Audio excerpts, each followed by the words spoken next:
was shortly after, or just before rather, mga a few months when the campaign for the presidency started. Karoon ako ng spinal, maybe sa motor or anything else. So,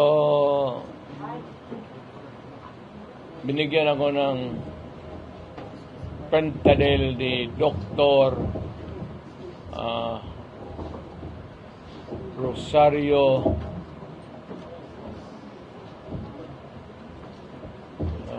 de la Rosa ng it's my physician sa Cardinal Santos. And I was examined also by Dr. Ibong, forgot his name.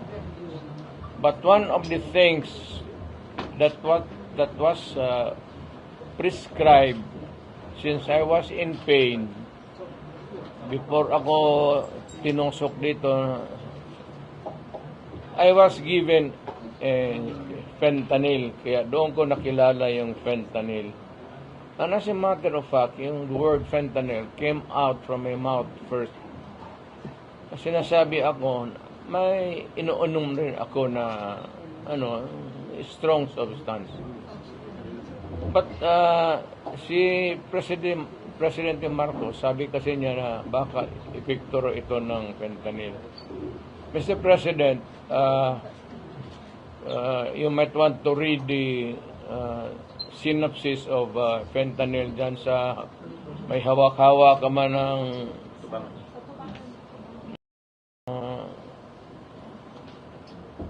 yung cellphone mo. Fentanyl is a medical thing. It eases up the pain. Ngayon, yan nilalagay yan para to ease the pain. Pero nung na-opera na ako, okay na ako. And that was about 8 or 7 years ago. Shortly before I ran for the presidency. Magkaroon ako ng talagang masakit. Itong fentanyl po, Mr. President, it is prescribed by a doctor, may prescription yan. Ito yung fentanyl patch. Parang ganunin mo yan, malaki man yan, guntingin mo sa 4, ganon. Tapos, isa ito, it talks for about mga 6 hours, 7. Wala na, palitan mo na naman. And it is prescribed by the doctor. And kinuha ko yung aking fentanyl prescription drug doon sa pain center ng St. Luke's. At nalaala ko pa, ang nagbigay sa akin noon si Dr. Javier. So, I'm giving you the name and my doctor. Pagkatapos noon po, gumaling na ako, Mr. President. Hindi na ako nag-fentanyl. Hindi ko na kailangan Ngayon, yan ang bumulta ka sa akin ng ganon. Tatanungin kita, yung cocaine, may prescription ba yan? Saan mo kinukuha yung supply mo? Alam ko ang tao nung dumadala dyan sa Malacanang. Body-body mo yan sila. As a matter of fact, yung yun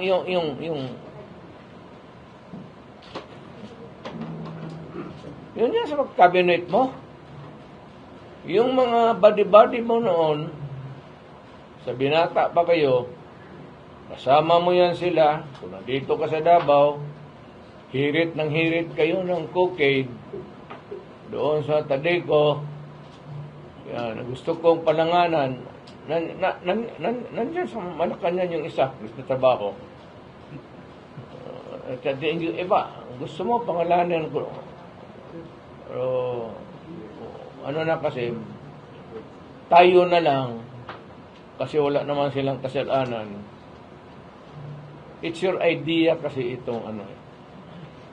Talagang sumabog no na issue no nung binitawan ni dating Pangulong Rodrigo Duterte na sinabihan niya na si Pangulong Bongbong Marcos ay bangag noon at ngayon presidente pa rin ay bangag. Kung saan naman nag-respond si Pangulong Bongbong Marcos, sabi niya, I think it's the fentanyl.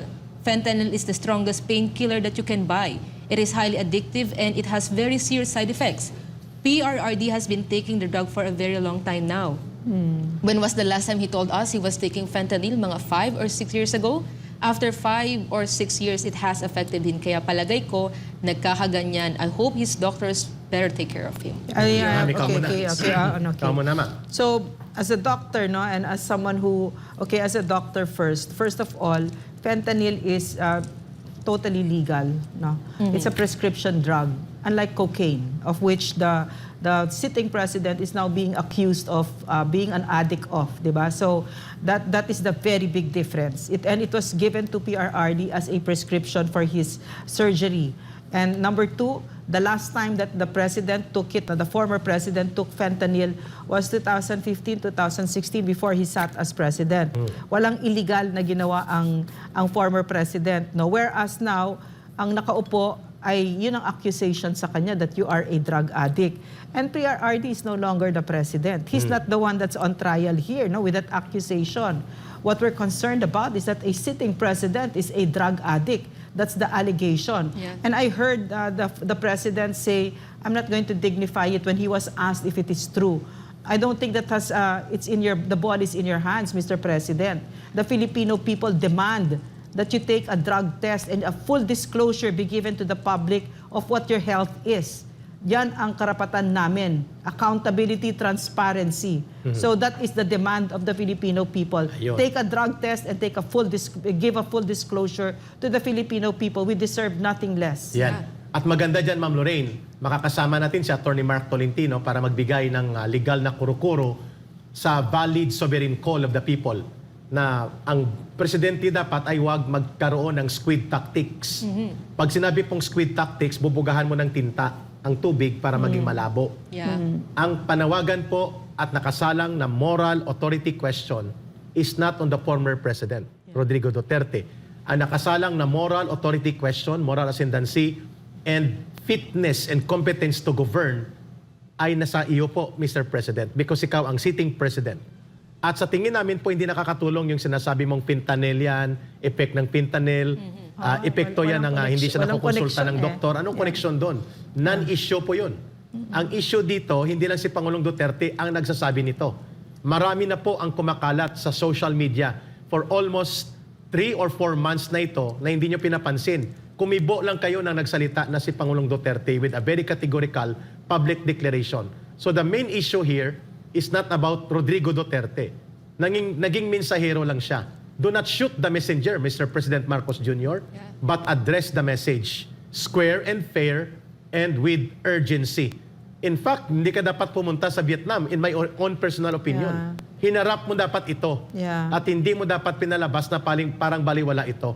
At hinayaan ng mga trolls na mag-operate at mag-atake at palabuin ng issue. The main issue is the moral authority, fitness to govern, competence to dispose the powers and functions of the president vested to you by the sovereign decision of the people in an election. Ito po ang nakalagay. Are you fit to govern still, Mr. President? And to prove that you are fit is for you to subject yourself. Hindi dapat nakabatay sa legal, kundi moral na question. Transparent, scientific, comprehensive drug testing. At sabi ni Ma'am Lorraine, with full public disclosure and to address the issue fair and square, head on, and not to use squid tactics and displacement of propaganda. You know, as a health practitioner, no, as a doctor, I'll tell you how serious drug addiction is. Yes. Anybody in the field of this drug drug menace, no, will tell you basic, never have a relationship with anyone who has an addiction. Yeah. Whatever it is, if it's drugs, if it's Sex, alcohol, if it's alcohol. sex, if it's gambling, no, you cannot have. So, because very dangerous, you cannot trust. He's a liar. He doesn't have it in him. So, And manipulator. So, nasa tama kami pag hinihingi namin, no, are we entrusting the lives of our children and our lives, the destiny of our country to a drug addict? Yun. So we want an answer to that because the consequences to that are so dire. No? So yun. Yun ang demand dito. At ang totoong leader, hindi yan pupunta sa Vietnam. Oh, para He will umiwas. stay here. Tatayo siya at sasabihin niya, take a drug test, take my follicle test right now in front of everybody. And Yeah. not say, don't dignify that, or he has fentanyl. No, you're that squid tactics Yeah. talaga. Ma'am- No, meet it head on like a real leader ought to, a strong leader. I know that you were hurt when the former president said you were a weak leader. Prove to us now that you're not weak. Yeah. Take that drug test and be the leader that we've always wanted you to be. Comprehensive scientific drug test that will check you not because kapritsyo namin ito. That is your moral obligation. Kung yung Eric, no, Ina and attorney, no, yung pagmamahal sa bayan na ta-translate yan dito sa drug test na yan. Yeah. Kung mahal mo ang bayan mo, Mr. President, katulad ng sinabi ni Mayor Baste, take that drug test. Yes. Kung mahal mo ang bayan mo, kung uunahin mo kami, no? Yeah. Yes. These are all serious allegations, mga Very, kababayan. very serious. Pero nangyari, meron kasing reporter nagtanong sa kanya, di ba? Parang, Yeah. do you categorically deny that you are a drug user? So, tinawanan lang niya eh. So, tinawanan lang ba niya dahil na, Tapos tinalikuran. that's a stupid question. Obviously, hindi. Or, otherwise, Yeah, di ba? otherwise.